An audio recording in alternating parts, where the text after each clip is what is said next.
ተነስቷል ይሄ ነው አዋጁ የሰማያት መዝጊያ ተከፈተ ደጁ ልጁ በመስቀል ላይ ስለታረደልህ አፈር አይደለህም አዳም ብርሃን ወልቂጤ አስቀድሼ ስመጣ ትልቅ ጅብ በር ላይ ቆሞ ያየሁት ተራራሳ በዝግ ቤት እንደገባ በዝግ ቤት ነው በዝግ መቃብር ነው የተነሳው ሲወለድም በዝግ ማህፀን በድንግልና ነው የተጸነሰው ልክ ብርሃን በመስታወት እንደሚያልፍ የክርስቶስ መጸነስ እንደዚያ ነው ከሐዋርያት ቀድማ እሷ ያው ሽቶ ልትቀባው ያው በአይሁድ ልማድ ሶስተኛ ቀን ሲሆን እንደ ሰለስት ምንድነው ከዛ ያመጣ ነው የማልቀስ አይን ይፈሳል ያው ሞታል በቃ መሞት ማረጋገጫ ስለሆነ ሽቶ ቀብተው መቃብር ስፍራ ይመጣሉና ያንን ለማድረግ ሊደች ጌታ አንተ የትንሣኤ ልጅ መሆኑን የምታሳየው በተስፋ ተስፋ የለኝም እኔ ነገር አለቀ ሞች ያለው አለቀ እያልክ ክርስቶስ ተንሳ ብለህ ብትዘምር እውነት ለመናገር አንተ አታምንም ማለት ነው ሳንነጫነጭ እንደው ተወዶ ዶሮ ይሄን ያልገብተው ምናም ገስተን በቃ ሊገብተው ሊሆን ይችላል በባላችን ግን ደስ ብሎን ለናከብር ይገባል እቺ ጌታ ያስተኖች በመንፈስ ካየ ነው በርግጥ አሁን ዝም ብለን ትንሣኤ ሲባል ዶሮ ምን በላበት አክፋይ ምንወስድበት አርጎ የሚያስብ ሰው አለ በጣም ውጭ ሩቅ ይቆማል ከተነሳ በኋላ አጠፋ አልተሰወረም ተገልጧል እዛው ለምሳሌ ማርያም ስታለቅስ ተገባ ቆሞ ምን ሆነሻለም ታለቅሻለሽ ሲላት ሲያትክት ጠባቂ መስሏት ነበር አጠገባ አይቆመው ግን እሱ ነበር ማርያም የደረስ መቃብር አጽማቸው ሰውነታቸው አለ የፈርዖን መቃብር እንኳን ሳይቀር ሲቆፈር አሁን ይገኛል ፈርዖንና ሰውነቱ አጽሙን ታገኛል ከተቀበረበት ወርቅ እና ባሮቹ ጋር አንድ ላይ የተቀበረ ሰበኑ ይሄ ሳይፈታ ጥምጥሙ ሳይበታተን እዛው ላይ ነው ያለው እንደተኛ ጥምጥሙ መግነዙም አለ ሰውነቱ ነው የሌለው ማለት ነው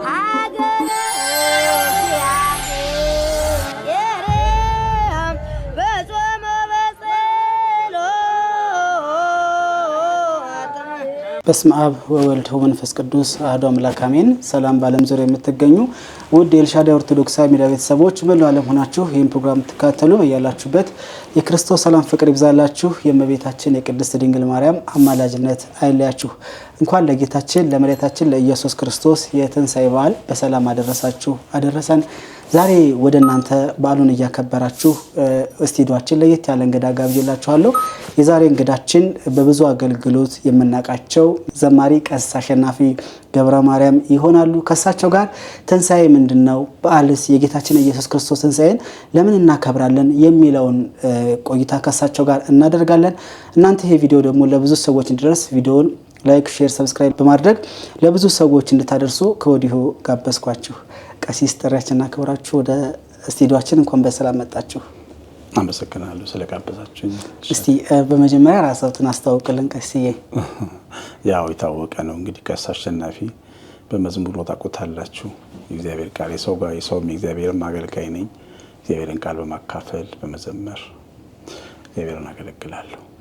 መልካም እንግዲህ ከልጅነታችን ጀምሮ ለሁላችንም በሁሉም ቦታ ሁሉም ኦርቶዶክሳዊ የሆነ የተዋህዶ ልጅ የእርሶን መዝሙር ሳይሰማ ያደጋል በያላምንም ምክንያቱም ለብዙ ሰዎች የብዙ አገልጋዮች ተምሳሌት ናችሁና እንግዲህ ዛሬ ከናንተ ጋር በቤተክርስቲያን በዝማሬም ብቻ ሳይሆን በስብከትም ሰዎች በማይደርሱበት በብዙ ጣውረድ ውስጥ አይደርሱም አይሄዱም የተባሉበት ቦታ ሁሉ ሳይቀር ከከተማ እስከ ገጠር እየዞራችሁ በዝማሬ ብቻ ሳይሆን ቃል እግዚአብሔርን በማስተማር በተለይ በሚዲያው በሁሉም ቦታ የምታገለግሉ ናችሁና ዛሬ ደግሞ ምናልባት ለአድማጭ ተመልካቾቻችን ትንሣኤ ምንድነው በዘልማድ አንዳንድ ጊዜ በዓላትን አስመልክቶ ሰዎች በዓል ብቻ ስለሆነ የሚያከብራልና በደንብ ሰዎች ቤት ሆነው እንዲያዳምጡት ቤት ሆነው እንዲከታተሉት እንዲማሩበት ትንሣኤ ማለት ምን ማለት ነው? ክርስቶስስ ለምን ተሰቀለ? እስኪ ይሄንን ብታብራሩ። በጣም ጥሩ።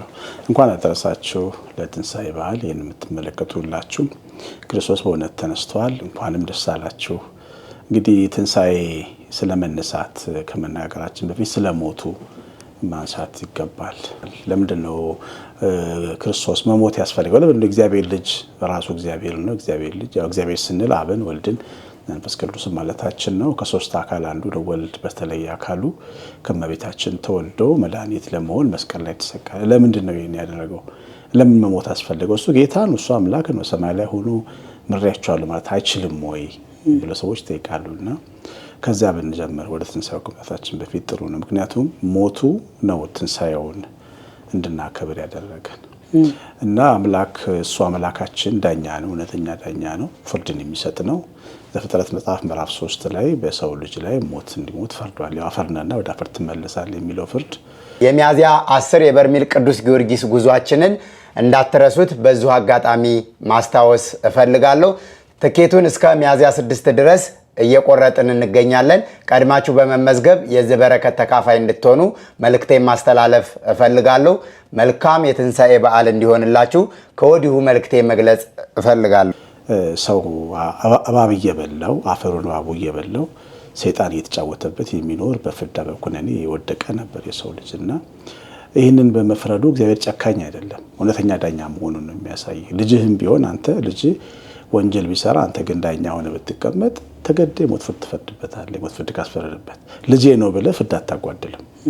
እግዚአብሔር ሰዎችን ቢወድም እኛ እሱን አስመስሎ ቢሰራንም ግን ስለ ምርጫችን ሞት ስለነበረ ፈርዶብናል። በቃ ዳኝነቱ ነው ያን የሚያስገድደው። ግን ደግሞ እንደገና ከፍርዱ ወንበር ተነስቶ በወንጀለኛው ሳጥን ገብቶ ወንጀለኛውን ለቆ እኔ ደግሞ በሱ ፈንታ ልሙትለት ብሎ ነው የመጣው ማለት ነው። ያው መስቀል ማለት የወንጀለኞች ሳጥን ነው። ወንጀለኞች የተረገሙ ሰዎች የሚሞቱበት ነው።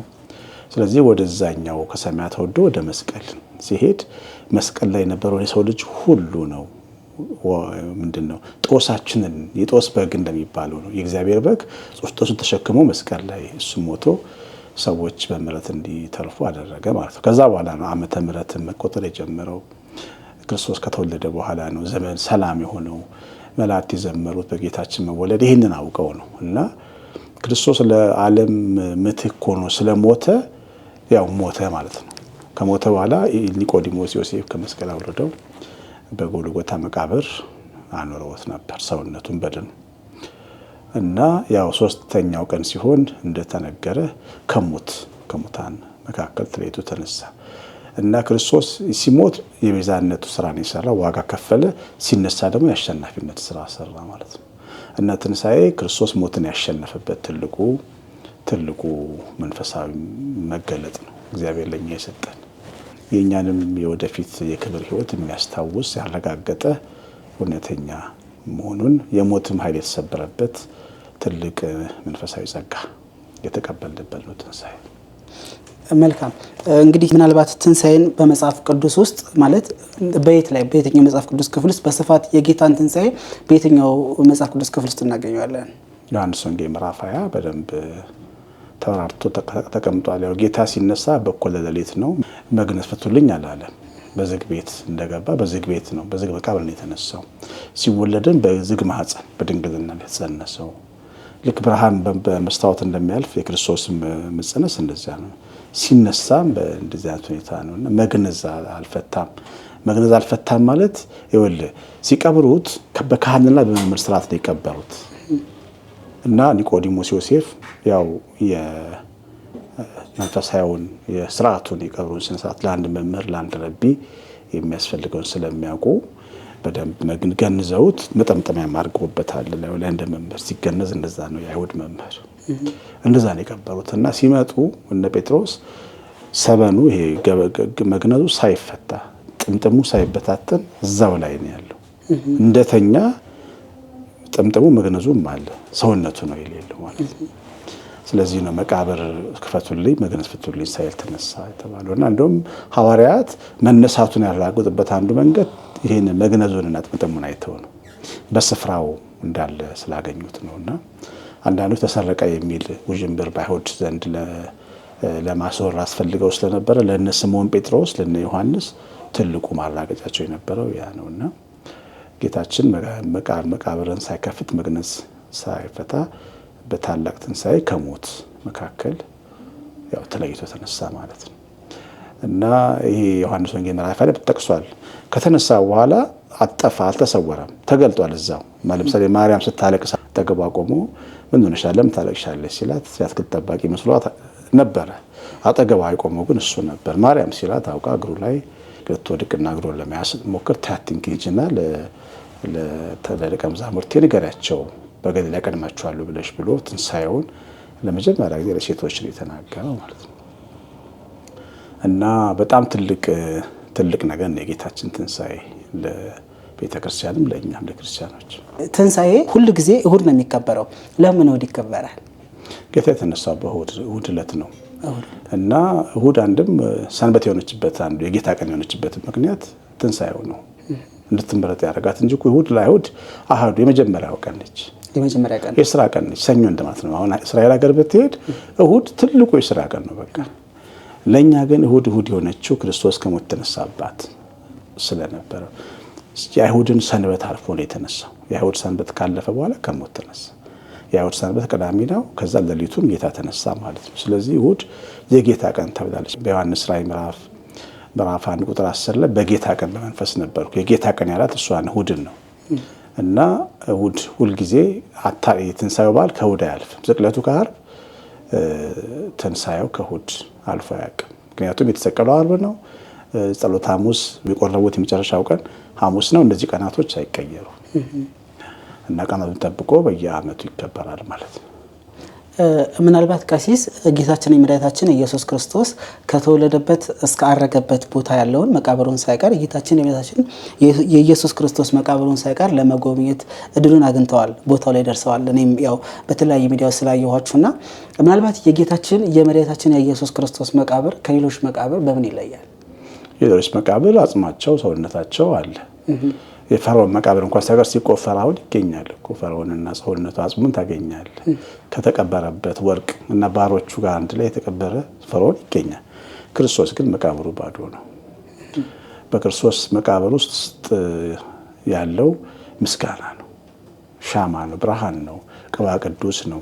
ለምንድን ነው? የሰው ልጅ በመቃብር ውስጥ ነበር እድል ፈንታችን። መቃብር በልቶን ነበር። መቃብር የሚያስፈራው የቅጣት ምልክት ነበር። ክርስቶስ ከሞት ከተነሳ በኋላ ግን መቃብር ምን ስመው ጎንበስ ብለን ገብተን ኢየሩሳሌም ሄደን የጌታን መቃብር ስመን ቅባ ቅዱስ ተቀብተን በብርሃኑ በጸሎት በመንፈስ ተቀድሰን የምንመጣበት ቦታ ሆነ ማለት ነው። ባዶ መቃብር ነው የምንመለከተው። ኢየሩሳሌም 2 ባዶ መቃብሮች አሉ፣ የጌታችንና የእመቤታችን 2 ናቸው። የትኞቹም ሙስሊሙም ክርስቲያኑም ማስጎብኝ ይህንን እውነት ይነግራል። 2ቱም ባዶ መቃብሮች ናቸው። ግን ባዶ ብቻ ሳይሆን የድል መቃብሮች ናቸው። ጌታችን ሞትን ያሸነፈ መሆኑን ያሳየበት መቃብር ነው። የእመቤታችን መቃብር ደግሞ ልጇ ከሞት የሚያስነሳ መሆኑን ያየንበት መቃብር ነው እና እነዚህ 2 መቃብራት ባዶ ናቸው። ሁሌም ስትሄድ ሞት የተሸነፈ መሆኑን ይነግራል ያ መቃብር። አሁን አንተ መቃብር የምትፈራ ይሄ በቃ አንዳንድ ሰዎች በመቃብር ቦታ ስትሄድ አጋንንት ይዛል ምናምን ይላሉ። እሱ የድሮ የጥንቱን ዘመን በጌርጌሴኖን የነበረውን ያንን የሚያመውን ሰው እያሰቡ ነው። ግን የክርስቶስ ልጆች እኛ መንፈሱ በመንፈሳችን ላይ ስላለ መቃብር አንፈራም፣ ሰይጣንም አንፈራም። ሰይጣንን መቃብር ቦታ ስለሌለ የሚይዘን ክፉ ውሳኔ ክፉ ምርጫ ስለኖረ ነው ሰይጣን ሊይዘን የሚችለው እና እሱ ላይ መጠንቀቅ አለብን። ጨፈራ ቤት እየገባህ መቃብር ቦታ ብሄድ እፈራለሁ ብትል አይሰራም። እና ውሏችን፣ ህይወታችን፣ ማደሪያችን፣ መዋላችን ነው ያንንም የሚወስነው እና መቃብር ባዶ ሆኖ ስታየው በጣም ተስፋ ይለመልማል። በቃ እኔም በቃ እኮ የኔ መቃብር ነበር እዚህ ጋር እኔ ነበርኩ ብለህ ራስን ክርስቶስ መቃብር ውስጥ ከተታየዋል። ባዶ ሆነ። ስለዚህ እንነሳለን። የሞቱ ዘመዶቻችን ይነሳሉ። እንወዳቸው ሁሉ ይመጣሉ ተመልሰው። ያንን ያሳያል እና በጣም ደስ የሚል ነገር ነው። ብዙ ጊዜ በተለይ የክርስቶስን ትንሣኤ በምናስብ ሰዓት ብዙ ጊዜ ለኛ ለክርስቲያኖች ወይም ደግሞ ክርስቶስን ለሚያምን የክርስቶስን መሰቀል፣ የክርስቶስን መሞት፣ የክርስቶስን መገረፍ፣ የክርስቶስን መነሳት ከሙታን ተለይቶ መነሳቱን ይህ የክርስቶስ ትንሣኤ ለሚያምኑት ሰዎች ምንን ያስተምራል? ምንን ያመለክታል? ቀሲስ እንዴ የመጨረሻ ጠላት መሸነፉን ታያለ። ሰው እኮ የመጨረሻ ጠላቱ ሞት ነው። ምንድነው የምትፈራው በተለይ ሰው ልጅ ሞት ነው የሚፈራው። ሲታመም የሚፈራው ሞት ነው። መታመም አለ የሚፈራው። አደጋ ሲገጥመው የሚፈራው ሞት ነው። በሁሉም አቅጣጫ ጦርነት ቢዘምት የሚፈራው ሞት ነው። የሰው ልጅ የሚፈራው ሞት ነው። ሞት የተሸነፈበት ነው የጌታችን ትንሣኤ እና ለኛ ለክርስቲያኖች በመንፈስ ካየ ነው። በእርግጥ አሁን ዝም ብለን ትንሣኤ ሲባል ዶሮ ወጥ ምንበላበት አክፋይ የምንወስድበት አድርጎ የሚያስብ ሰው አለ። በጣም ውጭ ሩቅ ይቆማል። ትንሣኤውን በትንሣኤው ልክ የማይረዳ ሰው አለ። ግን ትንሣኤው እኛ ሰዎች ጠላታችን እንዴት እንደተሸነፈ ሞት እንደማያስፈራ የምናረጋግጥበት እንደገና እኛ ሞትን እንደማንቀቅም እንደተባለው የምናረጋግጥበት ነው። ሞት ጌታ ቀድሞ እየሄደ ነው የሚያሳየን። መስቀል ተሸክማችሁ ተከተሉኝ ብሎ ቀድሞ ሄዷል። መስቀሉን ይዞ ማለት ነው። ትነሳላችሁ ስለ ደግሞ ተነስቶ አሳይቶናል።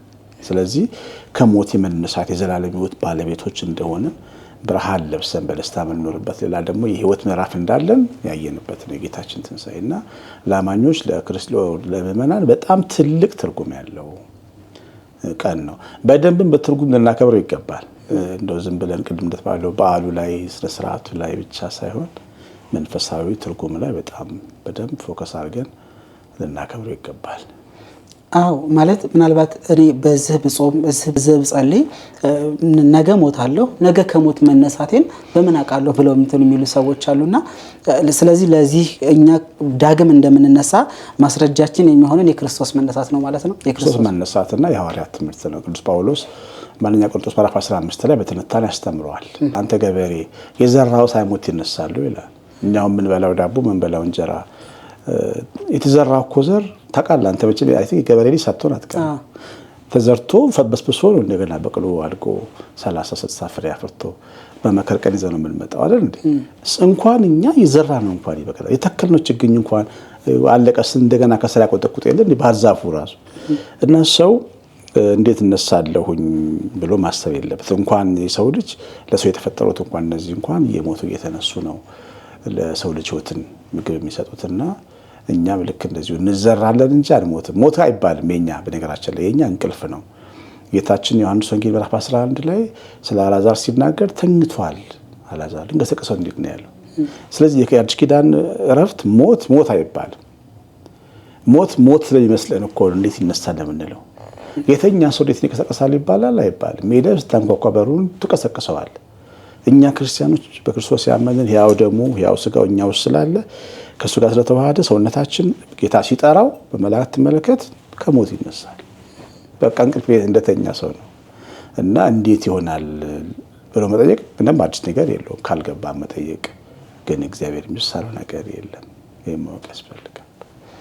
ምናልባት ስታብራሩልኝ አሁን ሞትን ስንል አንዳንድ ጊዜ ሞት 3 አይነት ነው ይላሉ። አንዱ ሰው ከመላኩ ሲርቅ ሞት ነው ይላል። ሁለተኛ ደግሞ ሰው በስጋ ሲሞት ሞት ነው ይላል።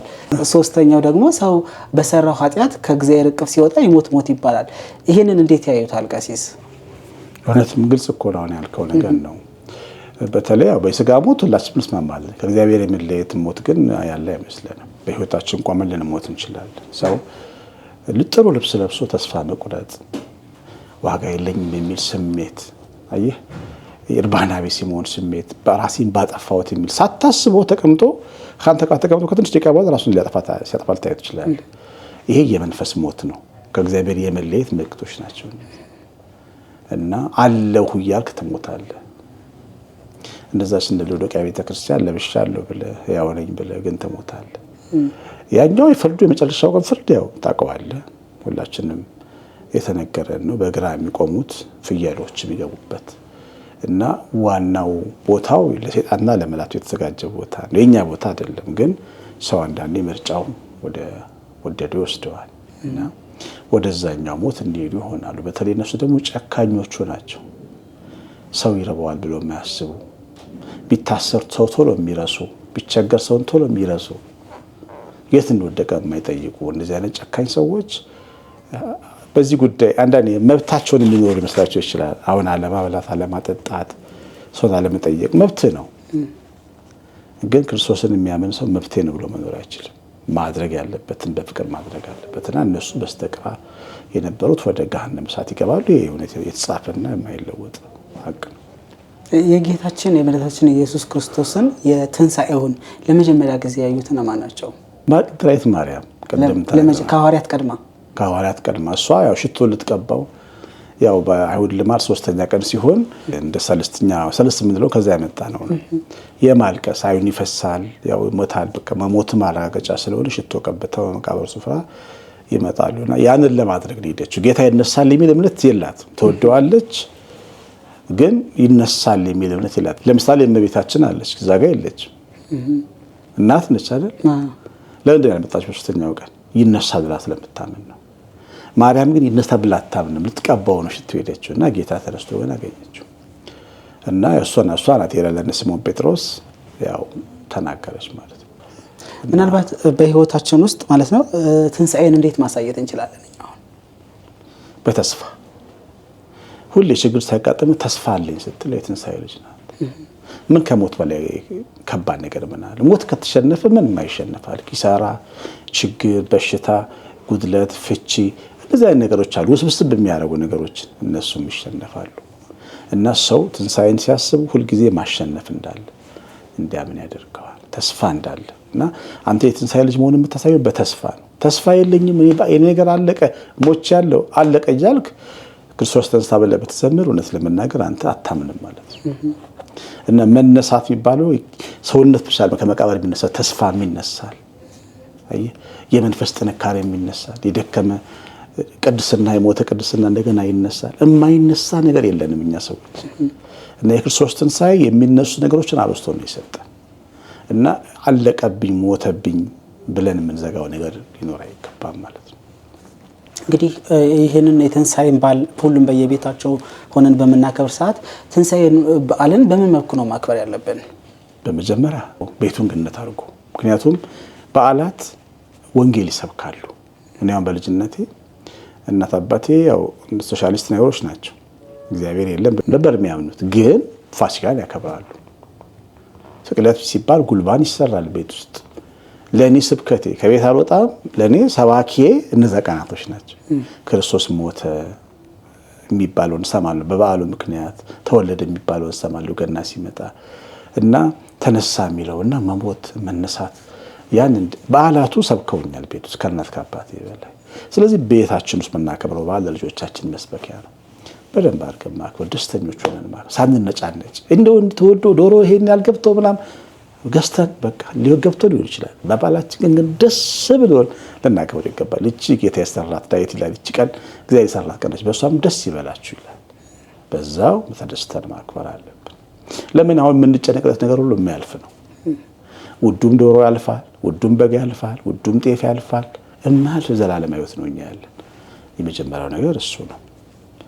እና ቤታችን ውስጥ በደስታ በፍቅር ተሰብስበን ታርቀን ተጣልተን ከማክበር የለብን። ተኮራርፈን ከሆነ ተደዋውለን ይቅርታ አድርግልኝ ተባብለን በደስታ ቀን ማክበር።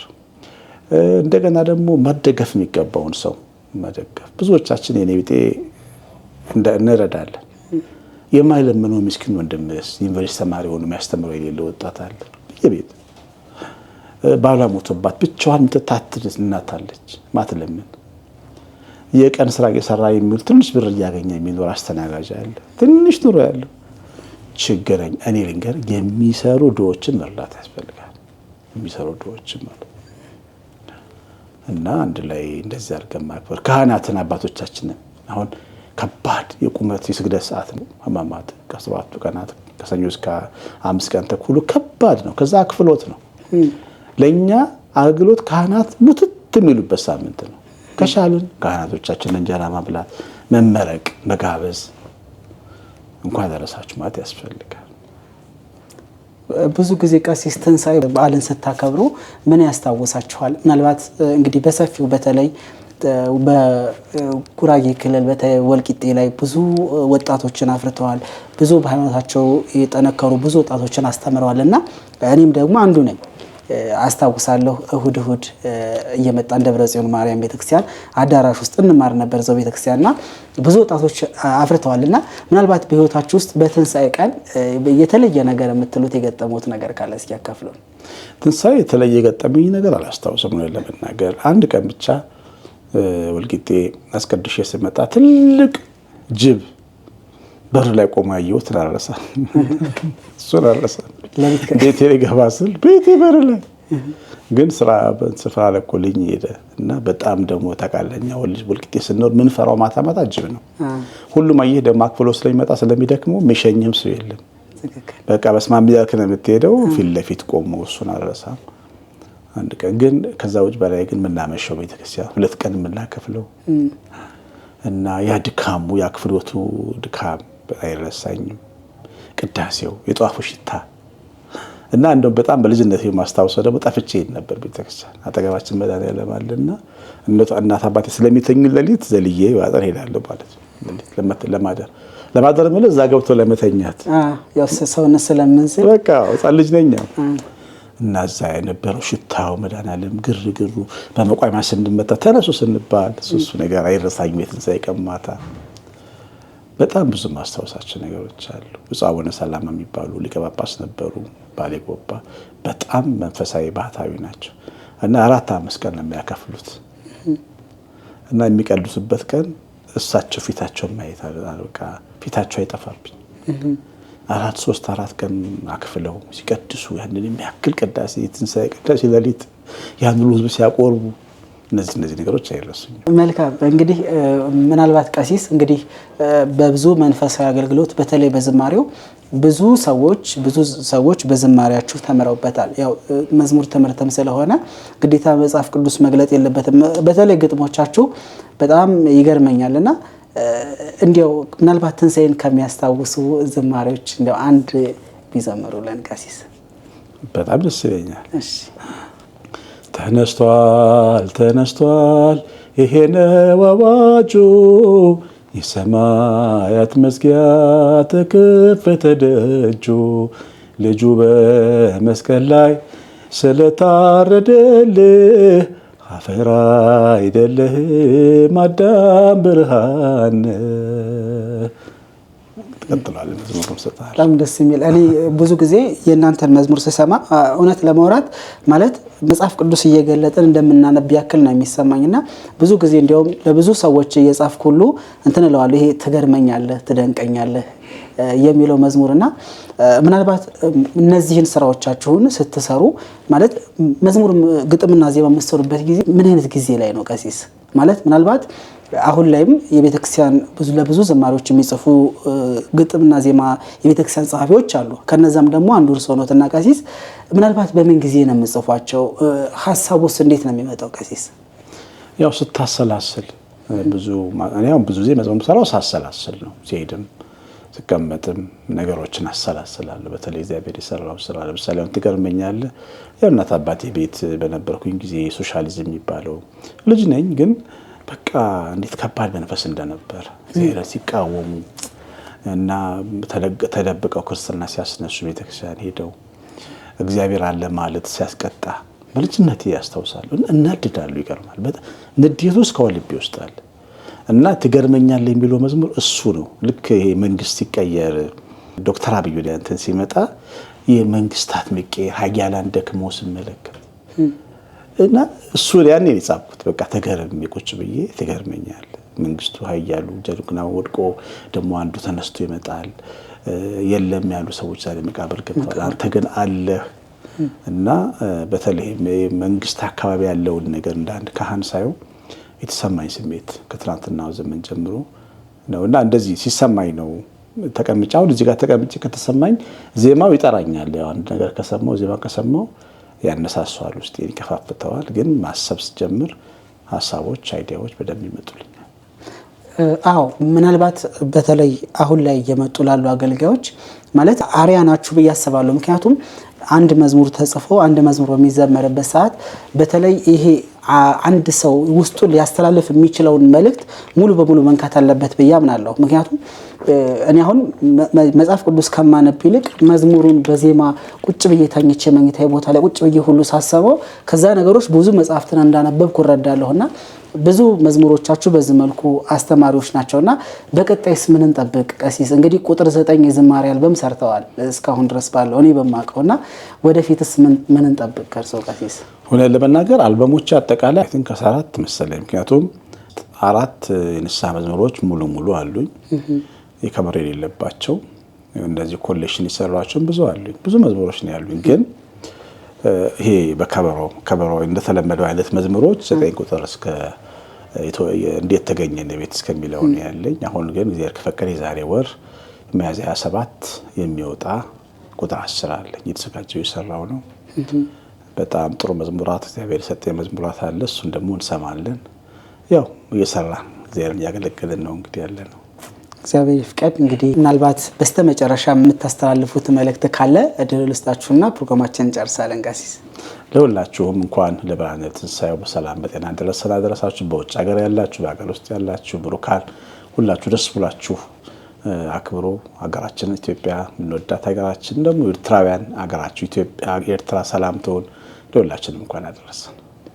መልካም እንግዲህ በተለይ የቀሲስ ዘማሪ አሸናፊ ገብረ ማርያምን መዝሙሮችን በብዛት መስማት ከፈለጋችሁ ከዚህ ከቪዲዮ ስር ሊንኩን አስቀምጥላችኋለሁ። የላይቭን ፕሮግራም አላቸው ብዙ ሰዎች የሚማሩበት ብዙ ኦርቶዶክሳውያን ጥያቄያቸው የሚመለስበት የላይቭ መርሃ ግብርም መምህራችን ቀሲስ አሸናፊ ያካሂዳሉ። ይሄንን ዩቲዩባቸውን ከስር በሊንክ አስቀምጥላችኋለሁ እየገባችሁ ሰብስክራይብ ማድረግ አጋፔ ዘኦርቶዶክስ የዩቲዩብ ቻናልን ሰብስክራይብ ማድረግ ለብዙ ሰዎች አድርሱ። እንግዲህ ጥሪያችንን አክብራችሁ ስቱዲዮ ስለመጣችሁ ቃለ መጠይቃችን ስለሰጣችሁን ከልብ አድርገን እናመሰግናለን። በዛው አጋጣሚ አድማጭ ተመልካቾቻችን ወደ አሸዋ ማዶ ተምረኛው ጠበል በርሜል ቅዱስ ጊዮርጊስ የምናደርገው የጉዞ መርሃ ግብር መነሻችን ሚያዝያ 10 መመለሻችን ሚያዝያ 18 ነው። በዚህ የጉዞ መርሃ ግብር ባሉን ጥቂት ቦታዎች የፕሌን ቲኬት ሳይሞላባችሁ ቆርጣችሁ እንድትመዘገቡ ከወዲሁ ጋበዝናችሁ። ለዛሬ ከመምህራችን ከቀሲስ አሸናፊ ገብረ ማርያም ጋር ያደረግነው ቆይታ ይሄንን ይመስል ነበረ። መልካም በዓል ይሁንላችሁ። በቀሪ የኤልሻዳይ ኦርቶዶክሳዊ ሚዲያ ዝግጅት እስከምንገናኝ ቸር ሰንብቱ። ሰላሙ ነው።